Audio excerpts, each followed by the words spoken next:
Salut, j'espère que vous allez bien. Bon, alors, je vous fais un petit live. Soyez patients parce que ça peut durer de quelques à plusieurs minutes, mais je pense que vous serez content d'y avoir assisté, et j'espère que vous en retirerez quelque chose.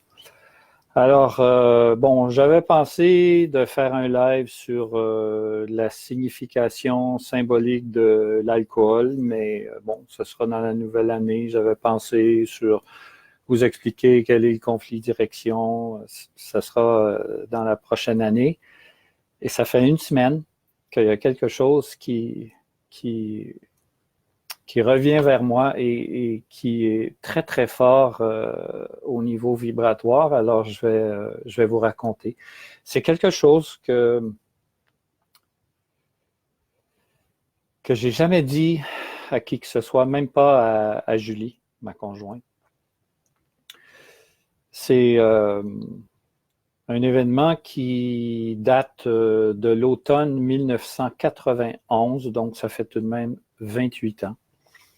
Et puis, je vais vous mettre un peu dans le contexte. Alors, en avril 91, j'ai dû déclarer une faillite personnelle. Et donc, le huissier, à chaque semaine, venait pour saisir mon chalet. On a saisi ma moto, la remorque et finalement ma maison. Donc, j'ai dû déménager et je suis déménagé en campagne, dans une maison, dans le sous-sol d'une maison, sur une ferme. Et c'était atroce parce que ça sentait la bouse de vache 24 heures sur 24 dans la maison, mais c'était ce que j'avais les moyens de me payer à ce moment-là, puisque j'étais en faillite personnelle. Et je m'étais trouvé un petit travail, un travail autonome où je vendais des diffuseurs dans des commerces aux huiles essentielles. Et puis une fois par mois, je passais pour remettre une nouvelle canette. Et puis, donc, ce dont je vous parle, c'est en septembre 91. Je m'en vais changer une canette dans la salle de bain d'un restaurant et à l'extérieur, il y a 3 jeunes, 2 filles et un garçon, qui me demandent de l'argent parce qu'ils ont faim. Et puis, il pleuvait aussi cette journée-là, alors je dis aux jeunes, allez, entrez, je vais vous payer un sandwich.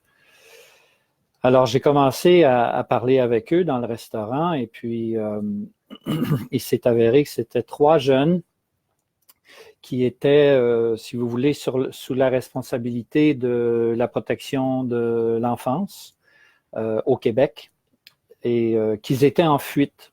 Alors, ils étaient, leur maison de réforme était dans le coin de Montréal, qui était à 650 km au sud-est de Rouyn-Noranda, là où j'habitais à ce moment-là.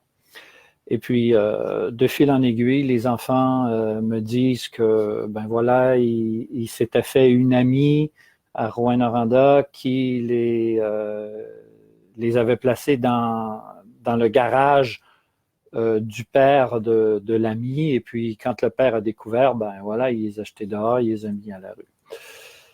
Donc, par la suite, j'ai dit, écoutez, je ne veux pas que vous couchiez dehors. J'ai dit, je vous amène chez nous. Bloquez-vous le nez parce que ça sent la bouse de vache, mais au moins, vous allez être au chaud pour cette nuit. Alors, j'ai continué à parler avec eux. Et puis, je leur disais, écoutez, donnez-vous une chance, retournez à la maison de réforme. Ces gens-là veulent votre bien. Et je leur ai demandé si ils avaient des raisons de s'être enfuis de cette maison-là, dans le sens, est-ce qu'ils étaient maltraités, tout ça? Ils ont dit non, tout le monde est super gentil, c'est juste que on veut notre liberté, tout ça. Alors, donc, je leur ai dit, je leur ai fait, premièrement, je leur ai fait le repas du soir, puis je leur ai dit, bah, écoutez, moi, là, ce que je souhaite pour vous, là, c'est que vous puissiez retourner dans votre maison de réforme parce que là, il y a des gens, vous avez été maltraités dans votre enfance, mais il y a des gens qui veulent vous aider. Et il faut leur faire confiance. Ces gens-là veulent votre bien et il faut leur faire confiance.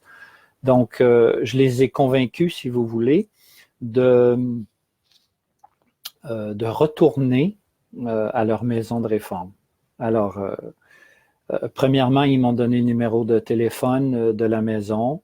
J'ai appelé, j'ai parlé au directeur, je lui ai dit, voilà, j'ai 3 de vos enfants qui sont ici, ils sont en sécurité, n'ayez aucune crainte. Et je les ai convaincus de retourner. Alors, j'ai dit, demain matin, première heure, ils vont prendre le bus et puis vous allez les accueillir à Montréal, au terminus d'autobus. Et bon, j'ai coordonné aussi avec la police pour que à tous les endroits, toutes les villes où l'autobus arrêtait, que la police puisse être présente pour éviter que les jeunes s'enfuient. Mais je l'ai dit aux jeunes. J'ai dit, écoutez, c'est pour votre bien que je fais ça. Bon, alors, on dort et le lendemain matin, voilà, on s'habille et puis on s'en va au terminus d'autobus et je leur achète chacun leur billet et puis je leur dis au revoir et je leur souhaite bonne chance dans leur vie. Bon, j'ai jamais su ce qui est la suite pour ces enfants-là. J'ai eu aucune idée, puis j'ai pas cherché à savoir. La suite, c'était pas important pour moi.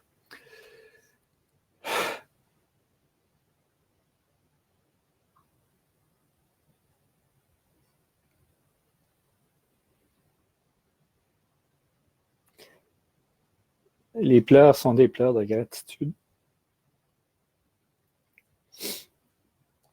Puis je vous raconte pourquoi.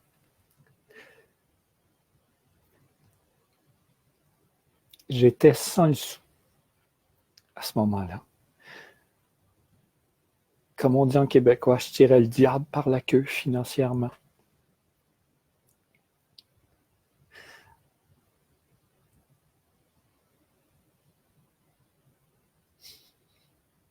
Mais à l'intérieur de moi, j'ai fait ce que ça disait. J'ai investi entre le repas au restaurant et les billets d'autobus. J'ai pris 400 $ de ma poche.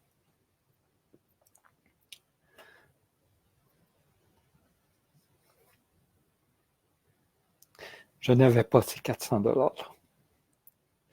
Et je savais, comme conséquence immédiate, que je ne pourrais plus assumer mes responsabilités au niveau commercial, c'est-à-dire d'acheter le matériel pour remplacer ces petites canettes. Mais à l'intérieur de moi, ça disait non. Non, ça, c'est pas important. Ce qui est plus important, c'est que tu fasses ce qui est juste à l'intérieur de toi. Et j'ai écouté. J'ai écouté en sachant que j'aurais, dans les jours qui suivraient, j'aurais des conséquences négatives par rapport à ma petite entreprise. Mais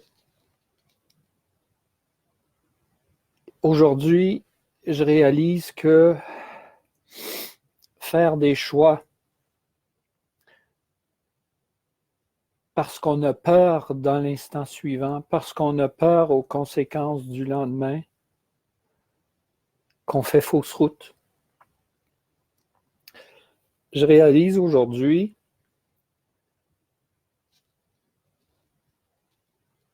que le choix que j'ai fait a encore aujourd'hui une résonance dans ce que je vis. Et que finalement, la morale de cette histoire, c'est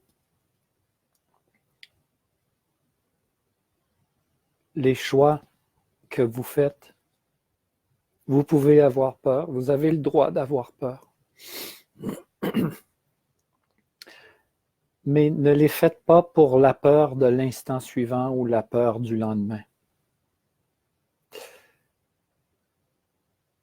Faites ces choix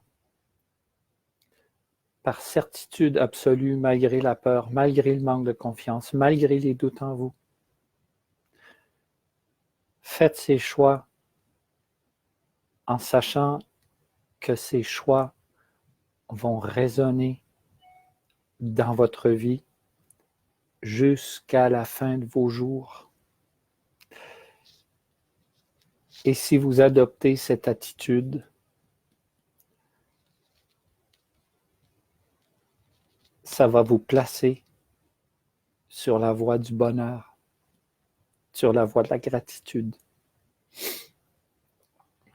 Donc, les larmes qui sortent de mes yeux, qui coulent sur mes joues, ce sont des larmes de gratitude, des larmes de joie. Et tout ça pour dire que, comme je vous disais plus tôt, j'ai aucune idée ce qui est arrivé à ces enfants, comment leur vie a été, mais je souhaite qu'ils aient pu se relever et faire quelque chose de bien avec leur vie. Mais tout ça pour dire que le résultat n'est pas important. Le résultat de vos actions, de vos choix n'est pas important. Ce qui est important, c'est que lorsque vous choisissez pour vous,